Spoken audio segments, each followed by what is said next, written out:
Mac studied False House from the edge of the dark forest. Sid had told him that's what it was called. Mac never thought to ask why the house had a name, but the rich loved to ascribe labels to the things they owned, so he just assumed as much with his latest mark. House, he thought comically. If there were ever a word so understated in its use to describe what he saw, it was that one. Mansion was more accurate. Mac knew that the place was substantial, but he had no idea it was this big. And somewhere inside it was a room Sid had called a treasure room. That's all Mac needed to hear. But he was puzzled. Why had Sid undersold this place? When Mac had come to him for a job, Sid had been hesitant to mention False House. It was only after Mac had mercilessly prodded him about it that Sid relented. But all he said was that it was a, quote, big house, unquote, and that it was full of, quote, valuable objects, unquote. Mac didn't know what that meant. Turned out neither did Sid. Everything he claimed to know was anecdotal. Information he got from a friend of a friend.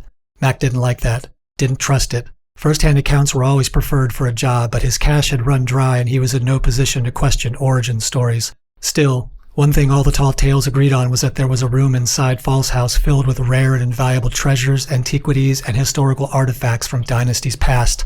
Mac intended to find that room. He sneaked across an open field under the cover of darkness to a simple chain-link fence topped with concertina wire.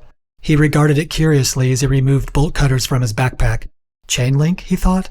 It seemed like a rather pedestrian security feature for a house of this status, but so be it. After checking to see if the fence was electrified, he clipped the wire and slithered through the opening. He scanned the grounds for security guards on his way up to the house, but he saw no one. As he approached the darkest side of the house that faced him, he fully anticipated a wash of light from motion-activated spots. But he crept along the dewy grass all the way up to the house's exterior wall without encountering so much as a flashlight beam. All of it unnerved him. Flags started to go up in his mind. Should it be this easy for a place this size? Was he lucky, or was he missing something? And there was the other thing that Sid told him that lurked in the back of his mind.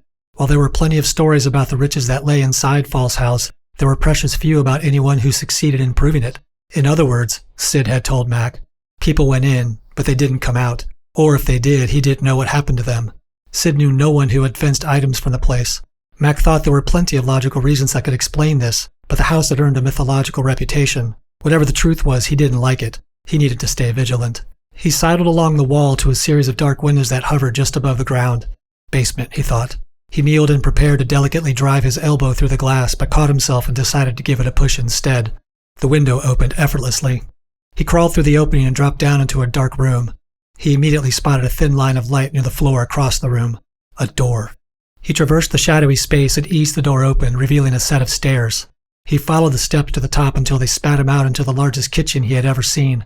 2 refrigerator freezers, a walk-in cooler, 3 ovens, a kitchen island with a sink one could almost bathe in, a Viking range with a stone backsplash that looked as if it was constructed by actual Vikings, and more cabinets, drawers, and counter spaces than Mac would ever know what to do with.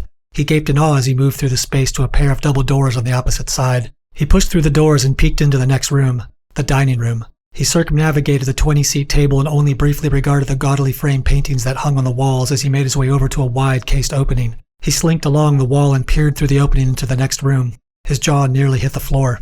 The space was enormous and featured a mix of interior design styles ranging from modern to avant-garde to classic.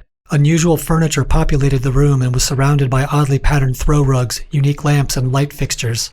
A miscellany of strange baubles and trinkets filled the horizontal surfaces on display cabinets and built-in shelves, and sculptures and statues were strategically placed around the room. Mac had never seen anything quite like it. People were strange, he thought. His eyes swiftly moved to the wide stairwell that cut through the middle of the room toward the second floor. Instinct told him that's where his prize awaited him. He panned around the area and, seeing no one, padded across the hardwood floor to the stairs. His heart thumped as he climbed, his eyes nervously darting to every corner and darkened space. Where was everyone? Reaching the top, he expected to find a spacious hallway from which doors lining either side would lead to a series of rooms. Instead, he discovered an open dystopian space he presumed was a sitting room, but its design lay in stark contrast to the room at the bottom of the stairs. A pair of chairs sat at either side of a small table in the middle of an otherwise vacant space. That was it. There was no other furniture, nothing on the white walls or parquet floors, just a table and 2 chairs. Mac became increasingly uncomfortable being in the house. Something about it wasn't right. He could feel it. There was strange, and then there was whatever this place was. He just wanted to find his score and get out of there.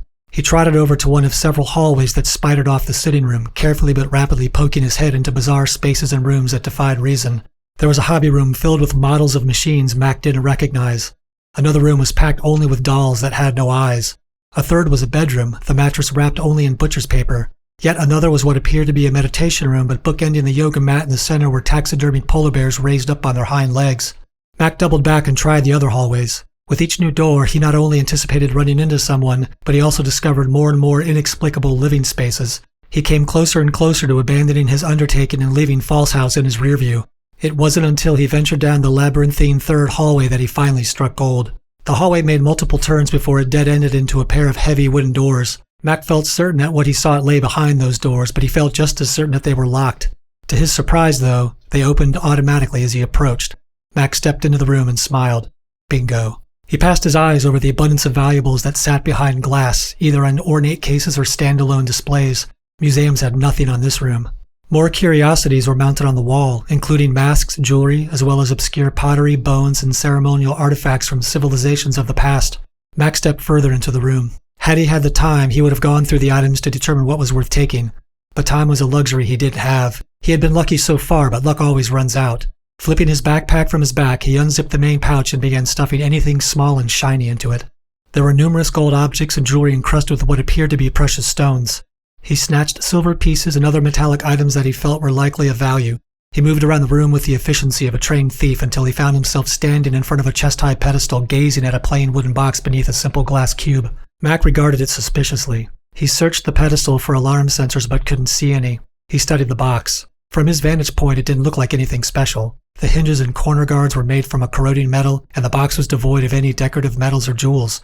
It looked like an oversized cigar box. Yet the owner had placed it on a stand in the middle of the room.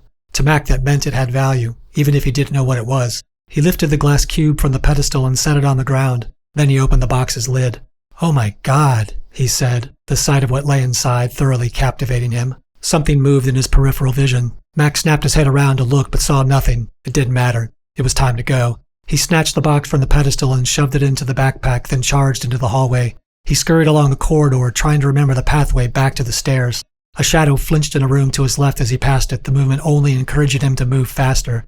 Gotta go, he exclaimed to himself. The hallway opened up back in the sitting room. Mac threw himself headlong for the stairs, salvation mere seconds away, when a voice called out over his shoulder. "Wait!" That's all it took. Mac sprinted down the stairs, taking the steps 3 at a time. He barreled for the front door and didn't look back. He ripped the door open and lurched through it, but rather than plunging into a cool country evening, he found himself in yet another room. A room, he grew to realize, that looked a lot like the one he had just tried to escape. His brows crashed in confusion. He looked back through the door he had just walked through. It was a carbon copy of the room in which he stood, only in reverse. What the hell's going on? He looked around the room and locked on a door on the opposite side. That must be it, he thought. Running for it, he threw it open and surged through it, but the door only led to another version of the same room. Mac turned 360 degrees. Fear began to seep in. This didn't make any sense. Then, the same voice called out again. "You can't leave." Mac looked up and saw a man dressed in a black tee and brown pants at the top of the stairs. He backpedaled at the sight, then spun around and ran into the dining room. "Can't leave," he muttered to himself as he raced around the dining table and shouldered open the doors to the kitchen. "Watch me." He rushed through the kitchen and found the stairs that led to the basement. He clomped down the marble steps in wide strides, then pushed open the door at the bottom. On the other side, he expected to find the dark room and the window where he had entered, but instead he was met with another set of stairs that ascended. Mac stumbled in the doorway. No, this isn't possible. The room, the window, where?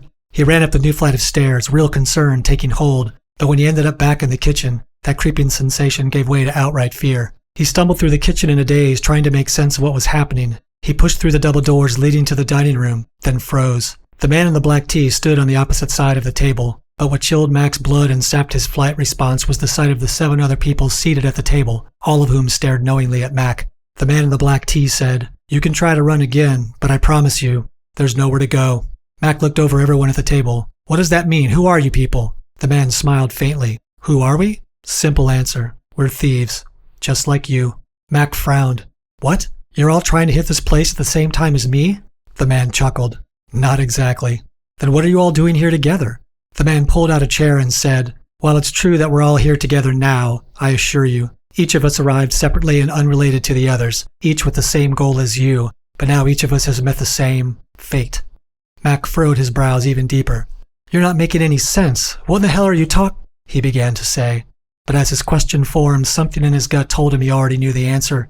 His eyes drifted from the people in the room to the room itself and then through the doorway into the main part of the house. The air suddenly felt colder. Mac looked at the man. What is this place? Why is there no one else in the house? That, as they say, is the million-dollar question, the man said. But know this, you can't ever leave. This house is now your home. He gestured to the chair he just pulled out. Sit down, he began. We have a lot to talk about.